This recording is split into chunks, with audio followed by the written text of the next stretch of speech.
अस्सलामुअलैकुम dear students. I hope कि आप सब खैरियत से होंगे। अम, ये वीडियो मैं काफ़ी ज़्यादा रिक्वेस्ट पे बना रही हूँ। एक्चुअली मेरे पास टाइम बहुत कम होता है, मेरी रूटीन काफ़ी बिजी है। तो मुझे बहुत ज़्यादा स्टूडेंट्स की क्यूरीज आ रही थी कि मैम हमें गाइड कर दें, थर्ड असाइनमेंट का सैम्पल शेयर कर दें, इस असाइनमेंट को कैसे अटेम्प्ट करना है, एंड ईमेल के थ्रू हमने सुपरवाइज़र से कांटेक्ट कैसे करना है। हमारे मार्क्स काफ़ी कम है सेकंड असाइनमेंट में, अब हम क्या करें।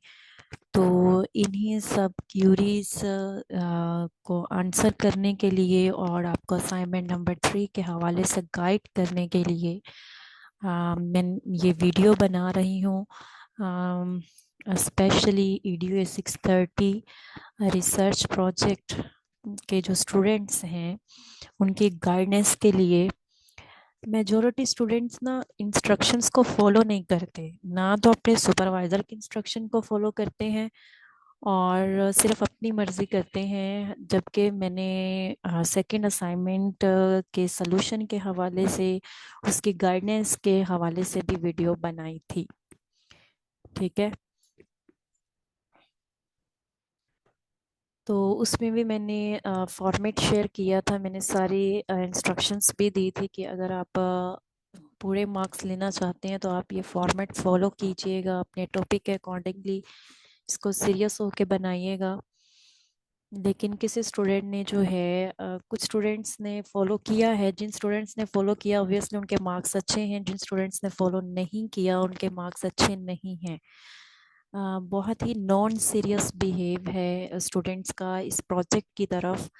तो असाइनमेंट 3 के हवाले से गाइडेंस करने से पहले मैं कुछ क्यूरीज के आंसर भी करूँगी।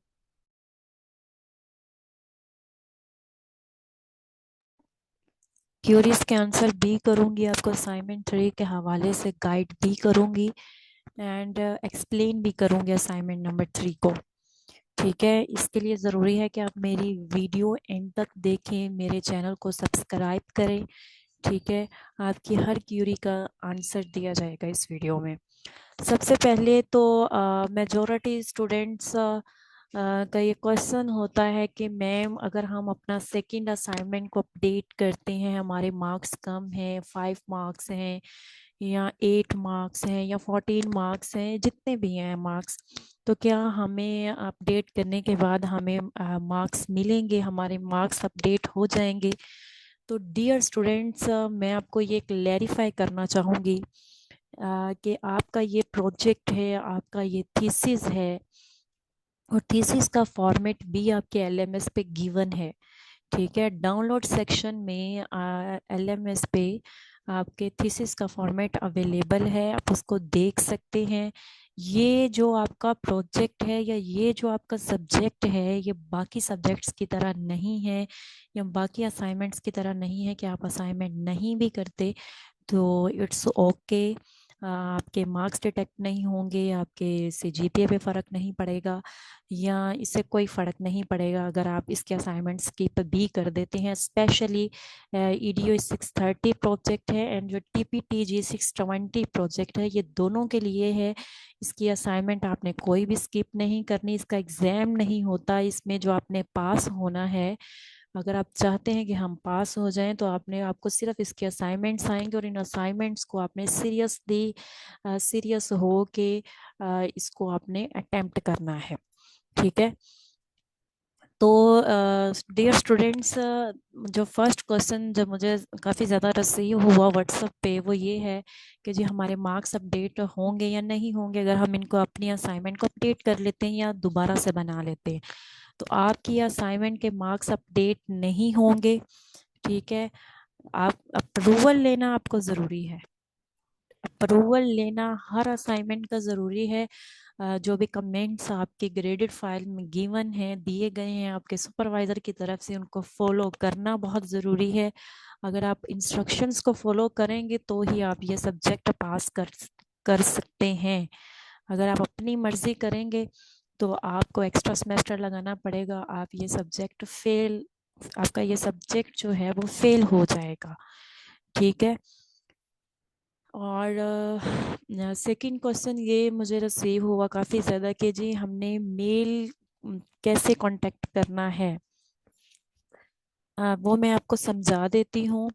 ये देखें, मेरे पास एक स्टूडेंट की LMS ID ओपन है। स्टार्ट से मैं आपको समझाती हूँ कि जी आपने करना क्या है। ये आपका कोर्स है EDU 630। ठीक है।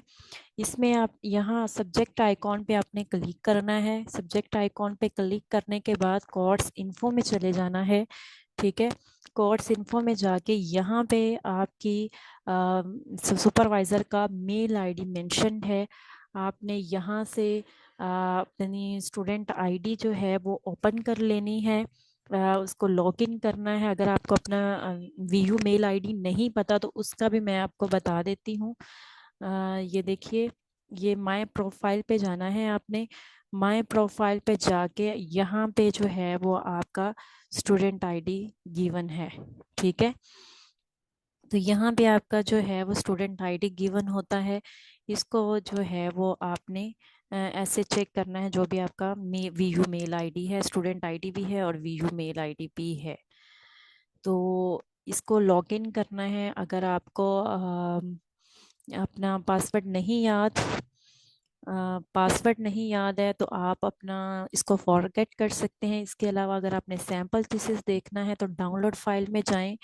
डाउनलोड फाइल में जाने के बाद आप ये देखें जी, ये सैम्पल थीसिस के नाम से ये एक फाइल मौजूद है। आप इसको देख सकते हैं। इसके अलावा और भी इस पे यहाँ पे काफ़ी ज़्यादा फाइल्स मौजूद हैं, आप ये देख सकते हैं। ठीक है। तो काफ़ी ज़्यादा स्टूडेंट्स के मार्क्स कम थे। अब आपने ग्रेडेड असाइनमेंट को कैसे डाउनलोड करना है, ये आपके ग्रेडेड असाइनमेंट है। जब आप इस पर क्लिक करेंगे तो ये आपकी असाइनमेंट जो है वो हो जाएगी ओपन। ठीक है। ग्रेडेड असाइनमेंट यानी कि कमेंट्स वाली फाइल, और कमेंट्स जो भी दिए गए हैं आपने उन इंस्ट्रक्शंस को फॉलो करना है। और नेक्स्ट जो असाइनमेंट है वो आपकी थर्ड असाइनमेंट है, जिसकी ड्यू डेट जो है वो 23 जनवरी 2023 है। ठीक है। तो आपने अपना VU मेल आईडी ओपन करके लॉगिन करके उसके थ्रू अपने सुपरवाइजर से कांटेक्ट करेंगे। वो भी मैंने आपको डिटेल से बता दिया है। अच्छा, ये मेरा फेसबुक का पेज है। ये मेरे स्टूडेंट्स का रिजल्ट है जिनका मैं प्रोजेक्ट हैंडल कर रही हूँ। ये आप देख सकते हैं, उनके मार्क्स और उनका फीडबैक देख सकते हैं।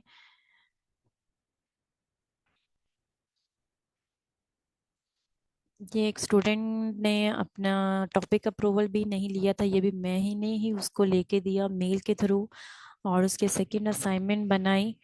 तो ये उसका रिजल्ट आपके सामने है। ठीक है। तो ये मेरे स्टूडेंट्स का रिजल्ट है, आप देख सकते हैं।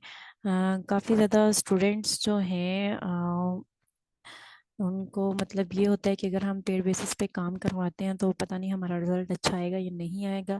इसके अलावा आप मेरे प्रीवियस असाइनमेंट से रिलेटेड भी रिज़ल्ट देख सकते हैं। अगर आप मेरे FB पेज को विज़िट करें और फ़ोटोज़ में जाएं, फ़ोटोज़ में ये देखें। ये जो है ये स्प्रिंग 2022 यानी कि जो आपका प्रीवियस रिसेंट सेमेस्टर था उन स्टूडेंट्स का रिजल्ट है। थर्ड असाइनमेंट का जो आपकी 25 मार्क्स की असाइनमेंट आई है, 25 मार्क्स की असाइनमेंट है थर्ड लिटरेचर रिव्यू के हवाले से। ये रिजल्ट आपके सामने है। ये इसके भी 22, ये देखें जी, ये रिजल्ट आपके सामने है। ठीक है। इसके 24 मार्क्स हैं। देखें जी, मार्क्स आपको आपके वर्क के अकॉर्डिंग मिलते हैं।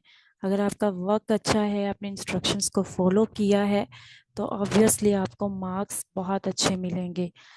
तो मेजोरिटी स्टूडेंट्स को आइडिया नहीं होता कि जी हमने करना क्या है, तो इसलिए उनके मार्क्स जो हैं वो डिडक्ट हो जाते हैं। तो अगर आप में से भी कोई स्टूडेंट जो है काफ़ी ज़्यादा उसको परेशानी का सामना है, या उसके टॉपिक अप्रूव नहीं है, या सेकंड असाइनमेंट रिजेक्ट है, तो आप मुझसे कांटेक्ट कर सकते हैं। इसके अलावा मेरे पेज को ज़रूर फॉलो कीजिएगा, विज़िट कीजिएगा मेरे स्टूडेंट्स के रिज़ल्ट को देखने के लिए। Thank you so much. अब हम चलते हैं अपनी असाइनमेंट की तरफ।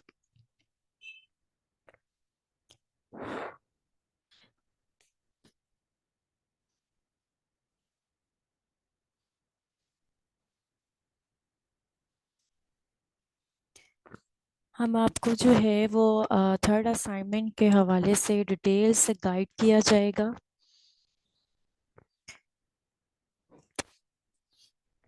पहले मैं इसके इंस्ट्रक्शंस को रीड करूंगी ताकि आपको क्लियर हो सके कि हमने करना क्या है। रिव्यू ऑफ लिटरेचर के हवाले से आपकी ये असाइनमेंट है, चूँकि आपका ये प्रोजेक्ट है, थीसिस है, तो इसमें आपको इस पे जो भी आपका प्रूफ टॉपिक है उससे रेलिवेंट जो है वो लिटरेचर लिखना है। You are required to send assignments on your approved research topic for research. जो भी रिसर्च पर्पस के लिए आपका जो टॉपिक अप्रूव्ड है उसी पे आपने ये असाइनमेंट बनानी है। This assignment must include previous revised and improved assignment as well. ये मैंने आपको पहले भी बताया है कि आपने कमेंट्स के अकॉर्डिंगली अपनी असाइनमेंट्स को अपडेट करना है। अपडेट करके अगर आपके मार्क्स काफ़ी कम हैं, 0 हैं, 5 हैं, 8 हैं, तो आपको चेक भी करवाना है। It depends on comments nature, ठीक है। और आपके जो टॉपिक अप्रूव्ड है सिर्फ आपने उस पे ही असाइनमेंट बनानी है, अपनी मर्जी से आपने कोई टॉपिक नहीं लेना। Your assignment must clearly state your research topic. आपका रिसर्च टॉपिक जो भी अप्रूव टॉपिक है वो अपने ऊपर क्लियरली मेंशन करना है। स्टेटमेंट ऑफ प्रॉब्लम, आपके ऑब्जेक्टिव्स क्लियर होने चाहिए, अप्रूव्ड होने चाहिए। कमेंट्स हैं तो उनको आप अपडेट कर लें जो आपके सेकेंड ग्रेडेड असाइनमेंट है। This assignment particularly requires writing relevant literature on the topic। Literature से मुराद ये होता है कि जो भी आपका टॉपिक है इस पर जितने भी प्रीवियस स्टडीज हो चुकी हैं इसको आपने रीड करना है। रीड करके इसको आपने अपनी वर्डिंग में राइट करना है, ठीक है। आपने कॉपी पेस्ट नहीं करना। अगर आप कॉपी पेस्ट करेंगे तो प्लेजरिज्म आएगा और आपको मार्क्स बिल्कुल भी नहीं मिलेंगे, ठीक है। Literature view is a systematic account of what has already been researched and published on the topic at it hand। ये मैंने आपको पहले ही बता दिया है कि जो लिटरेचर व्यू है जितनी भी प्रीवियसली स्टडीज हो गई हैं आपने वो फाइंड आउट करनी है। और इसका तरीक़ेकार ये है कि आप जो है वो गूगल स्कॉलर पे जा सकते हैं, साइंस ट्रैक पे जा सकते हैं। इसके अलावा और भी काफ़ी ज़्यादा वेबसाइट्स हैं जिनसे आप आर्टिकल वगैरह सर्च कर सकते हैं। You are also required to cite, give reference of at least 5 books and 5 research articles. Please make sure that you cite recent literature. The researcher that you quote in literature should be published। अब इसमें एक requirement ये है कि आपने जो literature लिखना है, जो स्टडीज़ आपने लेनी है वो आफ्टर 2010 की होनी चाहिए। मतलब 2010 के बाद जो स्टडी हुई है या 2010 या 2010 के बाद जितने भी स्टडीज़ हैं आपने सिर्फ उन्हीं की स्टडीज़ लेनी है और उनको उनके रेफरेंस देने हैं, उनको साइट करना है। Literature review procedure is that we search researchers related to our topic on internet पे आप अपने टॉपिक को रिसर्च करेंगे और on internet you can find many research journals और आर्टिकल्स। और इंटरनेट पे आपको काफ़ी ज़्यादा अपनी स्टडी से रिलेटेड आर्टिकल्स मिलेंगे, जर्नल्स मिलेंगे। आपने उनको रीड करना है, रेलिवेंट आर्टिकल्स को आपने फाइंड करना है अपने टॉपिक जो आपके टॉपिक को रिलेट करते होंगे and see what were the findings in those articles. What methodology, कौन सी मेथोडोलॉजी रिसर्चर्स ने यूज़ की, रिकमेंडेशंस क्या थी। और ये सारा जो है ये आपने प्रोसेस अपनी असाइनमेंट नंबर 3 में करना है। कि फर्स्ट थिंग ये है कि आपको you have to write literature review and then you have to make sure you are taking studies after 2010 and follow headings, subheadings, and then third step is that you will make headings and subheadings, ठीक है। It should not be in the internet. ये आपकी जो assignment है ना, ये आपकी 25 to 40 pages की होनी चाहिए। मतलब जो आपकी रिक्वायरमेंट है, जो आपको इंस्ट्रक्शन दी गई है, मतलब आपकी जो मैक्सिमम जो पेजेस हैं असाइनमेंट के वो 25 होने चाहिए, ये मस्ट है। 25 से आप 30 भी कर, लेकिन 20 से कम नहीं होने चाहिए, 25 से कम नहीं होने चाहिए। आपकी जो assignment, your assignment should be around about 25, और 30 पेज भी हो सकते हैं, 35 भी हो सकते हैं। ठीक है। और ये मैं अब आपके साथ सैंपल शेयर करूंगी और इसको थोड़ा सा एक्सप्लेन भी करूंगी, ताकि आपको समझ आ जाए कि आपको अपनी असाइनमेंट कैसे बनानी है। नेक्स्ट उन्होंने नोट लिखा है कि right your approve topic on the first page of this assignment. ठीक है, टाइटल पेज पे आपने अपना अप्रूव टॉपिक भी लिखना है। फर्ज करें कि ये टॉपिक है, ये आपका सैम्पल थीसिस में भी मौजूद है। मैंने इसको इसलिए यहाँ पे लिया है ताकि आपको समझ आ जाए कि आपको अपनी थर्ड असाइनमेंट कैसे बनानी है। ये देखें जी, ये चैप्टर नंबर 2 आपने इस तरह से हेडिंग देनी है। फिर टीचर अफेक्टिवनेस पे था और स्टूडेंट अचीवमेंट, उसका ये इंट्रोडक्शन अगर आप देखें, इफ़ेक्टिव टीचर के बारे में उन्होंने बताया गया है। ये थोड़ा सा उन्होंने इंट्रोड्यूस करवाया। उसके बाद जो है आपने साइट देना है। साइट में आपको बता देती हूँ कौन सा एग्जैक्ट तरीका है। ये एग्जैक्ट तरीका है साइट देने का, रेफरेंस ऐड करने का। इस मेथड को आपने फॉलो करना है। आपकी जो साइटेशन है वो इस तरह से होनी चाहिए। उसके बाद ये आपने हेडिंग्स बनानी है, सब हेडिंग्स बनानी है। जैसे आपका टॉपिक था इफेक्टिवनेस ऑफ टीचर्स पे, तो आपने फर्स्ट हेडिंग बना ली क्वालिटीज़ ऑफ इफेक्टिव टीचर्स। ये आपने सेम एज इट इज़ नहीं लेना, आप अपने टॉपिक को देखेंगे, अपने टॉपिक से रिलेटेड जो है वो हेडिंग्स आप बनाएंगे। ये इसकी थी सब heading, qualities of effective teacher. And next जो है दूसरी उसने सब हेडिंग बनाई कंपोनेंट्स ऑफ इफेक्टिव टीचिंग। अब ये देखें, ये जितने भी हेडिंग्स आ रही हैं ये आपके टॉपिक से मैच कर रही हैं। ठीक है, वो कोई भी इसमें इररेलेवेंट नहीं है। अब चूंकि यहाँ पे आप कंपोनेंट्स की बात कर रहे हैं, तो कंपोनेंट्स ऑफ इफेक्टिव टीचिंग आपने कहा जी हम एक्सप्लेन करेंगे, उसको आपने 2.2 का नाम दिया। ठीक है, फिर आपने जो है उसकी हेडिंग, ये सब हेडिंग थी, फिर ये हेडिंग्स आ गई, उसको हमने 2.2.1 का नाम दे दिया। इसी तरह से ये सो ऑन चलता रहेगा। फिर आपने मैनेजमेंट लिया, फिर उसको आपने एक्सप्लेन किया, उससे रेलिवेंट हेडिंग बनाई। इसी तरह से आप देख लें, ये जितनी भी हेडिंग्स बनी हैं ये आपकी मैच कर रही हैं, आपके टॉपिक से रिलेटेड हैं। ठीक है, कोई भी इररेलेवेंट हेडिंग नहीं है यहाँ पे। ठीक है, तो ये आपके साथ एक सैंपल मैंने शेयर किया है कि जी आपने अपनी असाइनमेंट बनानी कैसे है। फर्स्ट मैं इसमें आपको पहले मैं ये फिनिश कर लूँ फिर मैं आपको बताती हूँ। ये रेफरेंसेस हैं, लास्ट पे आपने रेफरेंसेस ऐड करने हैं। जहाँ जहाँ से भी आपने डाटा लिया है आपने अपने रेफरेंसेस को जो है वो एपीए स्टाइल में इसको इस तरह से ऐड करना है। आपका जो स्टाइल होना चाहिए रेफरेंस का एपीए स्टाइल होना चाहिए, और जो आपकी फॉर्मेटिंग होनी चाहिए वो भी एपीए के अकॉर्डिंग होनी चाहिए।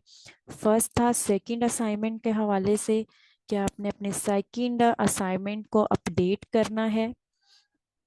ठीक है, उसके बाद आपने थर्ड असाइनमेंट बनानी है, आर्टिकल्स सर्च करने हैं आपने।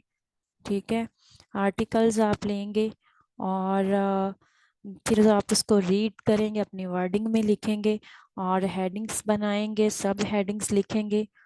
ठीक है, हेडिंग्स और सब हेडिंग्स, और फिर जो है वो आप उसमें लास्ट पे जो है वो रेफरेंसेस ऐड करेंगे। और आपकी जो असाइनमेंट है वो 25 to 40 पेजेस की मैक्सिमम होना ज़रूरी है।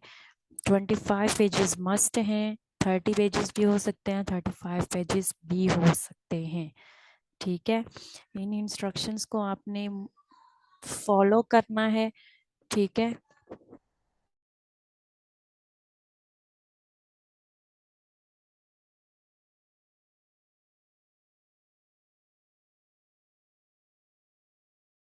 इन इंस्ट्रक्शंस को आपने फॉलो करना है स्ट्रिक्टली। अगर